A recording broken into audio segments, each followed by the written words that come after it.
আসসালামু আলাইকুম এভরিওয়ান, পদ্মার আড়ালে সবাইকে স্বাগতম। নতুন বছরের শুরু হলেও আমাদের প্রয়োজনীয় জিনিসপত্রের দাম কিন্তু একটু কমেনি। আজকের ব্লগে আমি আপনাদেরকে দেখাচ্ছি পুরা মাসের বাজার আমি কিভাবে গুছিয়ে করি এবং সেই সাথে কিভাবে ওগুলাকে আলাদা আলাদা করে রেখে দিই। যেহেতু বিশেষ একটা সময় পার করা, তাই আগে থেকে সব কিছু প্রিপারেশন নিচ্ছি, বাজার সদাই সব গুছিয়ে রাখতেছি যেন ওই টাইমে বাজারে যেতে না পারলেও যেন কোনো সমস্যা না হয় বাচ্চাদের খাওয়া দাওয়ার। প্রথমে আমি সবজি বাজারগুলো গুছিয়ে নিচ্ছি। আমি প্রায় 2 কেজি মতো টমেটো নিয়েছি ফ্রেশ থেকে।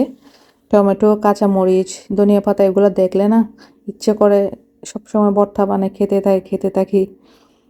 সে সাথে নিয়েছি ফুলকপি, ধনিয়া পাতা, বেগুন, প্রায় 15 দিনের মতো সবজি নিয়ে এসেছি, সাথে কাঁচামরিচ, তারপর আলুগুলো আমি হাতায় ঢেলে নিচ্ছি। নতুন আলু চুরি-শুটকি দিয়ে রান্না করলে অনেক মজা খেতে। সেই সাথে অল্প পরিমাণে শিমের বিচিও নিয়ে নিয়েছি। এখন শীতকালে সবজিগুলা খেতে না অনেক মজা। শিম, বেগুন, তারপর শিমের বিচি। আমাদের চট্টগ্রামের মানুষদের ফেভারিট খাবার হচ্ছে শিমের বিচি দিয়ে বেগুন, সাথে শিমের বিচি, শিম, চুরি-শুটকি দিয়ে রান্না করলে এগুলো সবাই খেতে পছন্দ করে। সে সাথে এটা হচ্ছে গাতের আলু। এই আলুটা অনেক মজা, সবসময় পাওয়া যায় না। একে একে সবজিগুলো আমি গুছিয়ে নিয়েছি, সে সাথে মাছ বাজারও গুছিয়ে এনেছি। আমি 3-4 ধরনের মাছও নিয়ে এসেছি। নারকেল মাছ, সে সাথে নারকেল মাছ, তারপর চিংড়ি এবং মুরগি নিয়ে এসেছি গোটা। এগুলো আবার আলাদা আলাদা করে আমি ফ্রিজে রেখে দেবো প্যাকেট করে। যখন যেটা লাগবে সেটা বের করে নেব ফ্রিজ থেকে। যেহেতু একা হাতে সংসার, বাচ্চা সব কিছু সামলাতে হয়, সেজন্য বাজার এভাবে আমি গুছিয়ে আগে থেকে ফ্রিজে রেখে দিই মাছের শুরুতে, যেন পুরা মাছটা সুন্দরভাবে চলতে পারি। সে সাথে আমি শুকনো বাজারগুলোও নিয়ে আসছি, যা লাগে: ডানো, চিনি, তেল, চা পাতা, পেঁয়াজ, রসুন, আদা, সে সাথে ঘি, সেমাই, সুজি, তেলের বোতল, সয়াবিন তেল, বিম সাবান, ডাল, যা লাগে আর কি, একটা পরিবারের যা দরকার হয় সব কিছু নিয়ে এসেছি। দেখেন 2টা নারকেল নিয়েছি, এর মধ্যে একটা পচা পড়ে দিয়েছে, দেখতেও পারি নাই।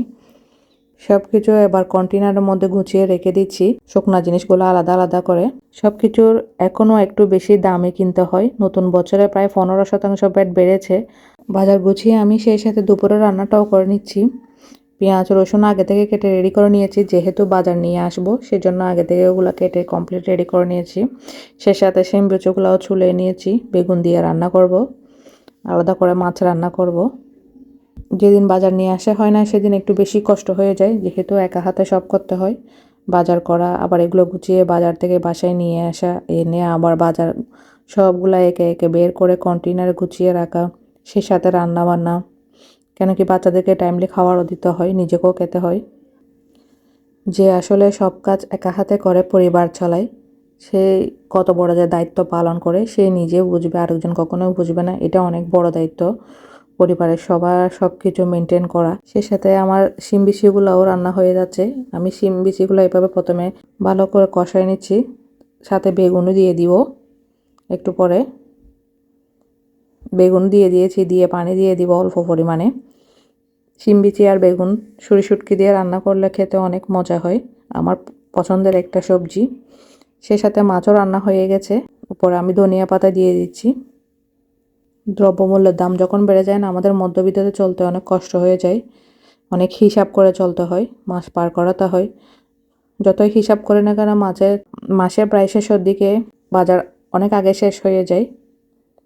মাসের শেষের দিকে আমাদেরকে সবাই হিমশিম খেতে হয় পুরা মাসটা চলার জন্য। একে একে দুপুরের রান্নাও কমপ্লিট হয়ে গেছে আমার এই ছোট্ট ব্লগটা যদি আপনাদের ভালো লাগে বেশি বেশি শেয়ার করবেন এবং সাবস্ক্রাইব করবেন। ভালো থাকবেন, সুস্থ থাকবেন। আসসালামু আলাইকুম।